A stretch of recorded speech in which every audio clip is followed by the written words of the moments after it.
Hello सांग माने आशा करूछु आपण माने समस्ते भलरे थिबे। सांग माने मो सहित कथा हेबाकू चाहूथिले मु वीडियो मझिरे मो नंबर देइछि, मो नंबर नै मते कॉल करंतु, पूरा मजा मस्ती रे कथा हेबा। हेलो बंधुगण, मो नाम निहारिका, बयस 35 पाखापाखी।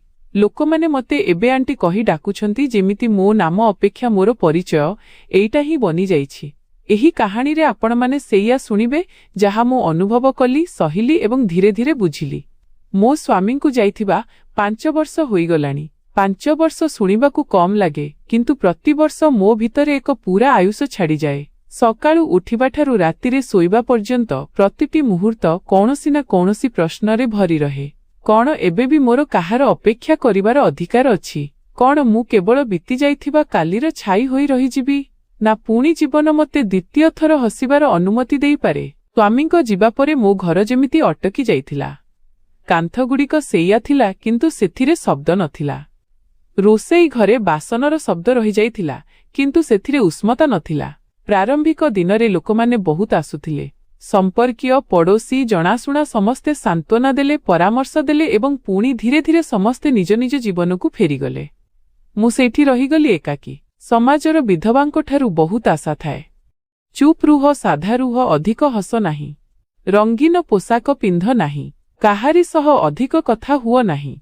मु सबु कली, कारण सेतेबेले मते लागिला जे बोध हुए एटा ही ठीक। मु मो पिलामानंक मां, घरर दायित्व अछि, मते शक्त हेबा उचित। किंतु केही एहा पचारंती नाही जेउ शक्त हेबार मूल्य कौन होइथाए। मो पिलामाने बड़ हेउथिले, सेमानंकर निजस्व संसार बनुथिला। सेही घर प्रतिदिन टिके अधिक संकुचित होई जाउथिला। संध्या सबुठारू भारी लागुथिला। सूर्य अस्त हेबा मात्रे मन मध्य जेमिति अस्त होई जाउथिला। एमिति ही एक दिन आम घर सामना पट घर को जणे नुआ भड़ाटिया आसिला। नाम थिला गुलशन। बयस बोध हुए 32 पाखापाखी। शांत स्वभाव, पाठ पढ़ुआ एवं आखिरे एक अजब स्थिरता। मु ताकू केवल जणे पड़ोसी भली देखिली, ताठारू अधिक किछि भाबिबार साहस ही नथिला।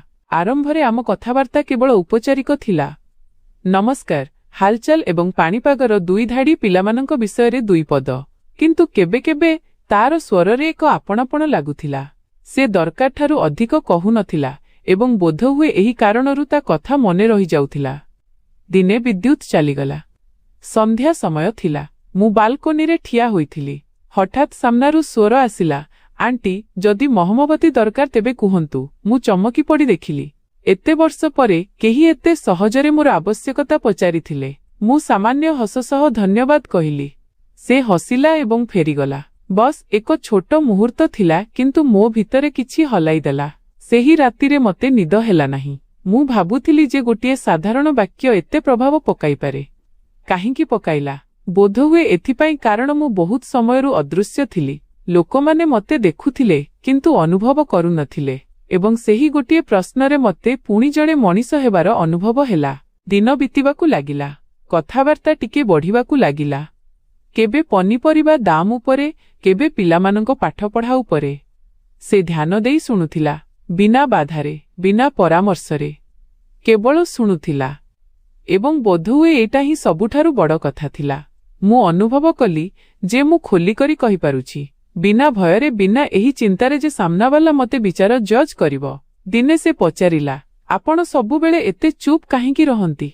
प्रश्न सीधा थिला, किंतु किछि समय चुप रहिली। तापरे कहिली, अभ्यास होई गलानी। से किछि कहिला नाही, केवल मुंड हलाइला, जेमिति बुझीगला जे किछि अभ्यास बाध्यबाधकतारे बनिथाए। धीरे धीरे मते तार जीवा आसिबार शब्द सुनागला। एही शब्द मते विरक्त करुनथिला, बरं एक अजब तृप्ति देउथिला। जेमिति केही अछि तो पाखापाखी जे उपस्थित अछि। मु जानिथिली जे समाज कोन कहिबो। विधवा होई कौनसी पुरुष सह अधिक कथा हेबा मध्य प्रश्न सृष्टि करे, किंतु मु एहा मध्य जानिथिली जे मु कौनसी गुनाह, अपराध करुनथिली, केवल निश्वास नेउथिली। एक संध्यारे से चा पीबा पाई आमंत्रण कला, बहुत संकोच सहित। मु प्रथमे मना कली, पुणी निजकु प्रश्न कली, काहींकी? कौन चा पीबा मध्य एबे मो पाई मना? मुह कहिदेली। सेही दिन मु हालुका रंगर सूट पिंधिली। बहुत भाबी चिंती, जेमिति प्रतिटी रंग उपरे किछि कटकणा लागिछि। चा समय रे कथावार्ता साधारण थिला, काम, जीवन, सहर। ସେ କେବେ ବି ମୋର ବ୍ୟକ୍ତିଗତ ସୀମାକୁ ଛୁଇଁ ନଥିଲା, ନା ପ୍ରଶ୍ନରେ ନା ନଜରରେ। ଏବଂ ବୋଧହୁଏ ଏହି କଥା ମୋ ହୃଦୟକୁ ଛୁଇଁଗଲା। ସମ୍ମାନ ତାର ଯିବା ପରେ ମୁଁ ଅନୁଭବ କଲି ଯେ ଘର ଆଜି ଅଲଗା ଲାଗୁଛି। ସେଇ କାନ୍ଥ, ସେଇ ଚୌକି, କିନ୍ତୁ ମନରେ ଏକ ସାମାନ୍ୟ ଉଷ୍ମତା ଥିଲା, ଯେମିତି ବହୁତ ସମୟ ପରେ କେହି ଝରକା ଖୋଲିଛି। ମୁଁ ନିଜ ସହ ଲଢୁଥିଲି, ଏସବୁ ଠିକ୍ କି ନୁହେଁ? କଣ ମୁଁ ପୁଣି କିଛି ଅନୁଭବ କରିପାରେ? କଣ ଏହା ମୋ ସ୍ୱାମୀଙ୍କ ସ୍ମୃତି ସହ ବିଶ୍ୱାସଘାତକତା? କିନ୍ତୁ ପୁଣି ଆଉ ଏକ ସ୍ୱର ଆସୁଥିଲା, କଣ ଜୀବିତ ରହିବା ବିଶ୍ୱାସଘାତକତା? ରାତିରେ ମୁଁ ମୋର ପୁରୁଣା ଫଟୋ ଦେଖୁଥିଲି, ନିଜକୁ ହସୁଥିବା, ଜୀବନରେ ଭରପୁର ଦେଖୁଥିଲି ଏବଂ ଭାବୁଥିଲି କଣ ସେହି ନାରୀ କେଉଁଠି ହଜିଯାଇଛି ନା କେବଳ ଚାପି ଦିଆଯାଇଛି। ଗୁଲଶନ ସହ କଥାବାର୍ତ୍ତା ଏବେ ମୋ ହୃଦୟର ଏକ ଛୋଟ ଅଂଶ ବନି ସାରିଥିଲା। ଛୋଟ କିନ୍ତୁ ଗୁରୁତ୍ୱପୂର୍ଣ୍ଣ। ସେ କେବେ ବି ଅଧିକ ସମୟ ରହୁନଥିଲା। ବୋଧହୁଏ ସେ ମଧ୍ୟ ବୁଝୁଥିଲା ଯେ ସୀମା ଜରୁରୀ। ଦିନେ ସେ କହିଲା, ଆପଣ ବହୁତ ଶକ୍ତ। ମୁଁ ହସିଦେଇ ଉତ୍ତର ଦେଲି, ମଜବୁରିକୁ, ଅସହାୟତାକୁ ଲୋକମାନେ ମଜବୁତି ଶକ୍ତ କହିଦିଅନ୍ତି। ସେ ପ୍ରଥମ ଥର ମୋ ଆଖିକୁ ଚାହିଁଲା, ଗଭୀରତାର ସହ, କୌଣସି ଭୁଲ ଅର୍ଥ ବିନା। ବସ୍ ବୁଝିବା ପାଇଁ ଚେଷ୍ଟା କଲା। ସେହି ଦୃଷ୍ଟିରେ ମୋତେ ଦୟା ଦେଖାଗଲା ନାହିଁ। ସେହି ଦସ୍ତକ, କରାଘାତ ପରେ ମୋ ଜୀବନ ହଠାତ୍ ଦ୍ରୁତ ହେଲା ନାହିଁ, ବରଂ ବହୁତ ଧୀରେ ଚାଲିବାକୁ ଲାଗିଲା। ଯେମିତି ପ୍ରତିଟି ପାଦ ଭାବିଚିନ୍ତି ରଖାଯାଉଛି। ମୁଁ ପୂର୍ବ ଭଳି ରହିଲି ନାହିଁ ଏବଂ ସମ୍ପୂର୍ଣ୍ଣ ବଦଳି ମଧ୍ୟ ନଥିଲି। ବସ୍ ଭିତରେ କେଉଁଠି କିଛି ଜାଗି ଉଠିଥିଲା। ସକାଳୁ ଉଠି ମୁଁ ନିଜକୁ ଆଇନାରେ ଦେଖିବାକୁ ଲାଗିଲି। ପୂର୍ବରୁ କେବଳ ଏହା ଏକ ନିୟମ ଥିଲା, ଏବେ ନଜର ଅଟକି ଯାଉଥିଲା। କୁଞ୍ଚନ, ରିଙ୍କଲ୍ସ ସେଇଠି ଥିଲା, ଆଖି ତଳେ କ୍ଳାନ୍ତି ମଧ୍ୟ। କିନ୍ତୁ ସେହି ଆଖିରେ ଏକ ପ୍ରଶ୍ନ ଥିଲା, କଣ ମୁଁ ଏବେ ବି ଅନୁଭବ କରିପାରେ? ଗୁଲଶନ ସହ କଥାବାର୍ତ୍ତା ଏବେ ପ୍ରତିଦିନର କଥା ନଥିଲା, କିନ୍ତୁ ଯେତେବେଳେ ବି ହେଉଥିଲା, ମନ ଅନେକ ସମୟ ପର୍ଯ୍ୟନ୍ତ ସେଥିରେ ଅଟକି ରହୁଥିଲା। ସେ କେବେ କେବେ ବସ୍ ହାଲଚାଲ ପଚାରି ଦେଉଥିଲା, କେବେ ପିଲାଙ୍କ ପାଠପଢ଼ା, କେବେ ଘର କାମ। କିନ୍ତୁ ଏହି ସାଧାରଣ କଥାଗୁଡ଼ିକ ଭିତରେ ଏକ ନୀରବ ବୁଝାମଣା ବନି ଯାଉଥିଲା। ସେହି ବୁଝାମଣା ଯେଉଁଥିରେ ଶବ୍ଦର ଆବଶ୍ୟକତା କମ୍ ପଡ଼େ। ଦିନେ ମୁଁ ନିଜକୁ ଧରି ପକାଇଲି। ମୁଁ ତାର ଆସିବା ସମୟର ଅନ୍ଦାଜ ଲଗାଇବାକୁ ଲାଗିଥିଲି। ଏହି କଥା ମୋତେ ଡରାଇବାକୁ ଲାଗିଲା। ମୁଁ ନିଜକୁ କହିଲି, ନିହାରିକା, ସମ୍ଭାଳି ଯାଅ। ତୁମର ବୟସ, ତୁମର ଅବସ୍ଥା, ସମାଜର ଦୃଷ୍ଟି ସବୁ ମନେ ପକାଇଦେଲା ଯେ ଏହି ରାସ୍ତା ସହଜ ନୁହେଁ। କିନ୍ତୁ ହୃଦୟ ଯୁକ୍ତି ଶୁଣେ ନାହିଁ। ହୃଦୟ କେବଳ ଅନୁଭବ କରେ। ସେହିଦିନ ସେ କିଛିଟା ଚିନ୍ତିତ ଜଣାପଡ଼ୁଥିଲା। ମୁଁ ପଚାରିଦେଲି, ସବୁ ଠିକ୍ ଅଛି ତ? ପ୍ରଶ୍ନ ସାଧାରଣ ଥିଲା, କିନ୍ତୁ ମୋ ପାଇଁ ବଡ଼ ଥିଲା। ଏତେ ବର୍ଷ ପରେ କୌଣସି ପୁରୁଷକୁ ଏହି ପ୍ରଶ୍ନ ପଚାରିବା, ବିନା କୌଣସି ଭୟରେ, ବିନା କୌଣସି ଦ୍ୱିଧାରେ। ସେହି କିଛି ସମୟ ଚୁପ୍ ରହି କହିଲା, କେବେ କେବେ ଲାଗେ ସବୁ ଥାଇ ମଧ୍ୟ କିଛି ଖାଲି ଅଛି। ସେହି ବାକ୍ୟ ମୋତେ ହଲାଇଦେଲା। ଖାଲିପଣ, ଏହି ଶବ୍ଦକୁ ମୁଁ ବହୁତ ଭଲ ଭାବରେ ଜାଣିଥିଲି। ମୁଁ ପ୍ରଥମ ଥର ମୋର ଅନୁଭୂତି ବାଣ୍ଟିଲି। ସ୍ୱାମୀଙ୍କ ଯିବା ପରର ରାତିଗୁଡ଼ିକ, ସମାଜର ନୀରବତା, ନିଜ ଘରେ ହିଁ ଅଜଣା ପରି ଅନୁଭବ କରିବା। ମୁଁ କହୁଥିଲି ଏବଂ ସେ ଶୁଣୁଥିଲା। ମଝିରେ ବାଧା ଦେଲା ନାହିଁ, ନା ପରାମର୍ଶ ଦେଲା, ନା ସମାଧାନ। କେବଳ ଉପସ୍ଥିତ ରହିଲା। ସେହିଦିନ ମୋତେ ଅନୁଭବ ହେଲା, ଯେଉଁ କଥା ହେବା ଅପେକ୍ଷା କାହାର ଶୁଣିବା ଅଧିକ ଜରୁରୀ। ଏବଂ ବୋଧହୁଏ ଏହି କାରଣରୁ ମୁଁ ତା ସାମ୍ନାରେ ଖୋଲି ପାରୁଥିଲି। ଆମ ଦୁହିଁଙ୍କ ଭିତରେ ଏକ ଅଜବ ସାବଧାନତା ଥିଲା। କେହି ମଧ୍ୟ ସୀମା ପାର କରିବାକୁ ଚାହୁଁନଥିଲେ। ବୋଧହୁଏ ଡର ଥିଲା, ବୋଧହୁଏ ସମ୍ମାନ, କିମ୍ବା ବୋଧହୁଏ ଏଥିପାଇଁ କାରଣ ଯାହା ବନୁଥିଲା ତାକୁ ଭାଙ୍ଗିବାର ସାହସ ନଥିଲା। କେବେ କେବେ ପଡ଼ୋଶୀ ମହିଳାମାନେ ମୋତେ ଦେଖୁଥିଲେ। ସେମାନଙ୍କ ଆଖିରେ ପ୍ରଶ୍ନ ଥିଲା। ମୁଁ ଆଖି ତଳକୁ କରିଦେଉଥିଲି। ଅଭ୍ୟାସ ଥିଲା, କିନ୍ତୁ ଭିତରେ କେଉଁଠି ଏକ ଛୋଟ ସ୍ୱର ଉଠୁଥିଲା, କେତେଦିନ ପର୍ଯ୍ୟନ୍ତ? କେତେଦିନ ପର୍ଯ୍ୟନ୍ତ ମୁଁ ଅନ୍ୟମାନଙ୍କ ନଜର ଅନୁସାରେ ବଞ୍ଚିବି? ମୋ ପିଲାମାନେ ମୋର ଦୁନିଆ ଥିଲେ। ସେମାନଙ୍କ ସାମ୍ନାରେ ମୁଁ ଜଣେ ଶକ୍ତ ମା ଥିଲି। କିନ୍ତୁ ରାତିରେ ଯେତେବେଳେ ସମସ୍ତେ ଶୋଇଯାଉଥିଲେ, ମୁଁ ନିଜ ସହ କଥା ହେଉଥିଲି। କଣ ମୁଁ ଭୁଲ? କଣ କାହାରି ସହ କଥା ହେବା, ହସିବା, ବୁଝିବା ସତରେ ଅପରାଧ? ଏକ ସନ୍ଧ୍ୟାରେ ଗୁଲଶନ କହିଲା ଯେ ସେ କିଛିଦିନ ପାଇଁ କାମରେ ବାହାରକୁ ଯାଉଛି। ଏହା ଶୁଣି ମନ ଅଜବ ଲାଗିଲା, ଯେମିତି କିଛି ପରିଚିତ ଜିନିଷ ହଠାତ୍ ଅଦୃଶ୍ୟ ହେବାକୁ ଯାଉଛି। ମୁଁ ସ୍ୱାଭାବିକ ରହିବାକୁ ଚେଷ୍ଟା କଲି। ଠିକ୍ ଅଛି, ଧ୍ୟାନ ରଖିବେ।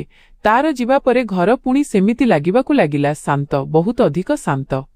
ମୋତେ ସେତେବେଳେ ବୁଝାପଡ଼ିଲା ଯେ ତାର ଉପସ୍ଥିତି କେତେ ପ୍ରଭାବ ପକାଉଥିଲା। ସେହି ଦିନଗୁଡ଼ିକରେ ମୁଁ ମୋର ଅତୀତକୁ ବହୁତ ଗଲି। ମୋ ସ୍ୱାମୀଙ୍କ ସହ ବିତାଇଥିବା ମୁହୂର୍ତ୍ତଗୁଡ଼ିକ। ସେହି ସମ୍ପର୍କର ଅଲଗା ଥିଲା।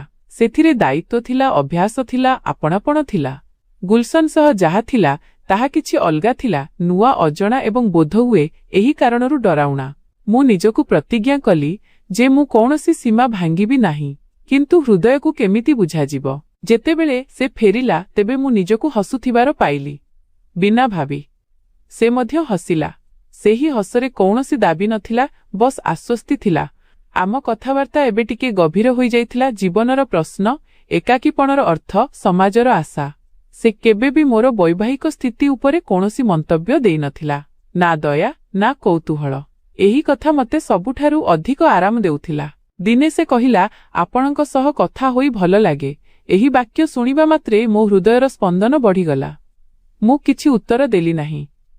ବସ୍ ଚା କପ୍ ଧରି ରହିଲି। ସେ ମଧ୍ୟ ବୁଝିଗଲା। କିଛି କଥା କହିବା ଅପେକ୍ଷା ଅନୁଭବ କରାଯାଏ। ମୋତେ ଡର ଥିଲା ଯେ ଯଦି ଏହା ଆଗକୁ ବଢ଼େ ତେବେ ଭାଙ୍ଗି ମଧ୍ୟ ପାରେ ଏବଂ ଭାଙ୍ଗିବାର ଯନ୍ତ୍ରଣା ମୁଁ ପୁଣି ସହିପାରିବି ନାହିଁ। କିନ୍ତୁ ବିନା ବଞ୍ଚି ରହିବା ମଧ୍ୟ ଏବେ କଷ୍ଟକର ଲାଗୁଥିଲା। ସେହି ଦୋଛକିରେ ଠିଆ ହେବା ସହଜ ନଥିଲା। ଗୋଟିଏ ପଟେ ଅଭ୍ୟାସରେ ବନିଥିବା ଶାନ୍ତି ଥିଲା, ଅନ୍ୟପଟେ ହୃଦୟର ସାମାନ୍ୟ ବ୍ୟାକୁଳତା। ମୁଁ ପ୍ରତିଦିନ ନିଜକୁ କାମରେ ବ୍ୟସ୍ତ ରଖୁଥିଲି, ଯେପରି ଭାବିବା ପାଇଁ ସମୟ କମ୍ ମିଳିବ। କିନ୍ତୁ ଚିନ୍ତା କେଉଁଠି ମାନେ? ସେ ତ ରାତିର ନିସ୍ତବ୍ଧତାରେ ଆହୁରି ବଢ଼ିଯାଏ। ଗୁଲଶନ ଏବେ ପୂର୍ବ ଭଳି ନଥିଲା। ସେ ମଧ୍ୟ ସମ୍ଭାଳି କରି କଥା ହେଉଥିଲା। ଯେମିତି ତାକୁ ମଧ୍ୟ ଅନୁଭବ ହୋଇସାରିଥିଲା ଯେ ଆମ ଭିତରେ କିଛି ଏମିତି ବନୁଛି ଯାହାକୁ ନାମ ଦେବା ସହଜ ନୁହେଁ। କେବେ କେବେ ତା ଆଖିରେ ପ୍ରଶ୍ନ ଦେଖାଯାଏ ଏବଂ ମୁଁ ନଜର ଫେରାଇ ନିଏ। ବୋଧହୁଏ ଆମେ ଦୁହେଁ ହିଁ ପରସ୍ପର ଅପେକ୍ଷା ନିଜକୁ ଅଧିକ ଡରୁଥିଲୁ। ଦିନେ ମୁଁ ସାହସ କଲି। ମୁଁ ତାକୁ କହିଲି, ଆମେ ଯାହା କରୁଛୁ ତାହା ଠିକ୍ ତ? ମୋ ସ୍ୱରରେ ଭୟ ସ୍ପଷ୍ଟ ଥିଲା। ସେ କିଛି ସମୟ ଭାବିଲା। ପୁଣି କହିଲା, ଯଦି କାହାକୁ ବୁଝିବା, ତା କଥା ଶୁଣିବା, ତା ସହ ସଚ୍ଚୋଟ ରହିବା ଭୁଲ, ତେବେ ବୋଧହୁଏ ହଁ। ସେହି ଉତ୍ତରରେ କୌଣସି ଚତୁରତା ନଥିଲା, କୌଣସି ବାହାନା ନାହିଁ, ବସ ସତ୍ୟତା ଥିଲା। ଏବଂ ସେହି ମୁହୂର୍ତ୍ତରେ ମୋତେ ଲାଗିଲା ଯେ ମୁଁ କୌଣସି ଏମିତି ଜଣେ ମଣିଷ ସହ କଥା ହେଉଛି ଯେ ମୋତେ ବ୍ୟବହାର କରିବାକୁ ଚାହୁଁନାହିଁ, ବରଂ ବୁଝିବାକୁ ଚାହୁଁଛି। ସମାଜର ସ୍ୱର ତଥାପି ପିଛା ଛାଡୁନଥିଲା। ମହଲାରେ କାନକୁହା ଚାଲିଥିଲା। କିଛି ମହିଳା ସହାନୁଭୂତି ଦେଖାଉଥିଲେ, କିଛି କଟାକ୍ଷ। ମୁଁ ପୂର୍ବ ଭଳି ସମ୍ପୂର୍ଣ୍ଣ ଭାଙ୍ଗି ପଡୁନଥିଲି, କିନ୍ତୁ ପ୍ରଭାବ ପଡୁଥିଲା। ଫରକ କେବଳ ଏତିକି ଥିଲା ଯେ ଏବେ ମୋ ପାଖରେ ନିଜ ସହ କଥା ହେବାର ଶକ୍ତି ଥିଲା। ମୁଁ ନିଜ ପିଲାମାନଙ୍କଠାରୁ ମଧ୍ୟ ନିଜକୁ ଦୂରେଇ ନଥିଲି। ସେମାନେ ମୋର ପ୍ରାଥମିକତା ଥିଲେ। ମୁଁ କେବେ ବି ସେମାନଙ୍କୁ ମିଛ କହିନାହିଁ, କିନ୍ତୁ ସବୁ କଥା ମଧ୍ୟ କହିନାହିଁ। ବୋଧହୁଏ ସବୁ ସତ୍ୟ ସବୁ ବୟସ ପାଇଁ ନୁହେଁ। ଏକ ସନ୍ଧ୍ୟାରେ ଗୁଲଶନ କହିଲା ଯେ ସେ ମୋ ସହ କିଛି ଜରୁରୀ କଥା ହେବାକୁ ଚାହୁଁଛି। ହୃଦୟ ଧଡ଼ଧଡ଼ ହେବାକୁ ଲାଗିଲା। ମୁଁ ବୁଝିପାରୁନଥିଲି ଯେ ଭୟ ଅଧିକ ନା ଉତ୍କଣ୍ଠା। ସେ ବସିଲା, ବହୁତ ଶାନ୍ତ। କହିଲା, ମୁଁ ଆପଣଙ୍କୁ କୌଣସି ଦ୍ୱନ୍ଦ୍ୱରେ ପକାଇବାକୁ ଚାହୁଁନାହିଁ। ଯଦି ଆପଣଙ୍କୁ କେବେ ଲାଗିଲା ଯେ ଏସବୁ ଭାରି ହେଉଛି, ତେବେ ଆମେ ଅଟକି ପାରିବା। ସେହି ବାକ୍ୟ ମୋତେ ଭିତର ପର୍ଯ୍ୟନ୍ତ ଛୁଇଁଗଲା। ସାଧାରଣତଃ ଲୋକମାନେ ଅଟକିବା କଥା ସେତେବେଳେ କହନ୍ତି ଯେତେବେଳେ ସେମାନଙ୍କୁ ଭୟ ଲାଗେ।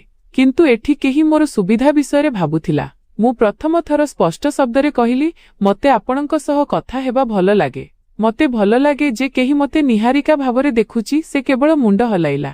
କୌଣସି ପ୍ରତିଶ୍ରୁତି ନାହିଁ, କୌଣସି ଭବିଷ୍ୟତର କଥା ନାହିଁ। ଏବଂ ବୋଧହୁଏ ଏଇଟା ହିଁ ସବୁଠାରୁ ଶାନ୍ତିପୂର୍ଣ୍ଣ କଥା ଥିଲା। ଆମ ଭିତରେ ଏବେ ଏକ ସ୍ପଷ୍ଟ ବୁଝାମଣା ଥିଲା।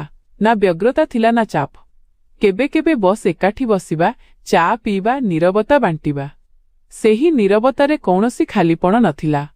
ମୁଁ ନିଜ ଭିତରେ ପରିବର୍ତ୍ତନ ଅନୁଭବ କଲି। ମୁଁ ପୁଣି ହସିବାକୁ ଲାଗିଥିଲି। ପିଲାମାନଙ୍କ ସାମ୍ନାରେ ମଧ୍ୟ ପୂର୍ବ ଭଳି ନକଲି ହସ ନୁହେଁ, ବରଂ ସାମାନ୍ୟ ସତ୍ୟ। ମୋତେ ଲାଗିଲା ଯେ ଜୀବନ କେବଳ ସହିବାର ନାମ ନୁହେଁ। ଦିନେ ମୁଁ ଆଲମାରିରୁ ପୁରୁଣା ଶାଢ଼ୀ ବାହାର କଲି। ସେଇଟା ଯାହାକୁ ବର୍ଷ ବର୍ଷ ଧରି ପିନ୍ଧି ନଥିଲି। ଆଇନାରେ ନିଜକୁ ଦେଖିଲି। ସେଇ ଶରୀର, ସେଇ ବୟସ, କିନ୍ତୁ ନଜର ଅଲଗା ଥିଲା। ନିଜକୁ ସ୍ୱୀକାର କରିବାର ନଜର। ଗୁଲଶନ ଯେତେବେଳେ ମୋତେ ଦେଖିଲା, ତେବେ ସେ କିଛି କହିଲା ନାହିଁ। ବସ୍ ତା ଆଖିରେ ଏକ କୋମଳତା ଥିଲା। ନା ପ୍ରଶଂସା, ନା ଆଶ୍ଚର୍ଯ୍ୟ। ଯେମିତି କହୁଥିଲା, ତୁମେ ଯେମିତି ଅଛ, ଠିକ୍ ଅଛ। ମୁଁ ଜାଣିଥିଲି ଯେ ଏହି ରାସ୍ତା ସବୁବେଳେ ସହଜ ରହିବ ନାହିଁ। ହୋଇପାରେ କାଲି ସେ ଏଠାରେ ନ ରହିପାରେ। ହୋଇପାରେ ମୁଁ ପୁଣି ଏକାକୀ ହୋଇଯିବି। କିନ୍ତୁ ଏହି ଭୟ ସତ୍ତ୍ୱେ ମୁଁ ସ୍ଥିର କଲି ଯେ ମୁଁ ଆଜିକୁ ସମ୍ପୂର୍ଣ୍ଣ ଭାବେ ବଞ୍ଚିବି। ଆମେ ଦୁହେଁ କେବେ ବି ଶାରୀରିକ ସୀମା ପାର କରିନାହୁଁ।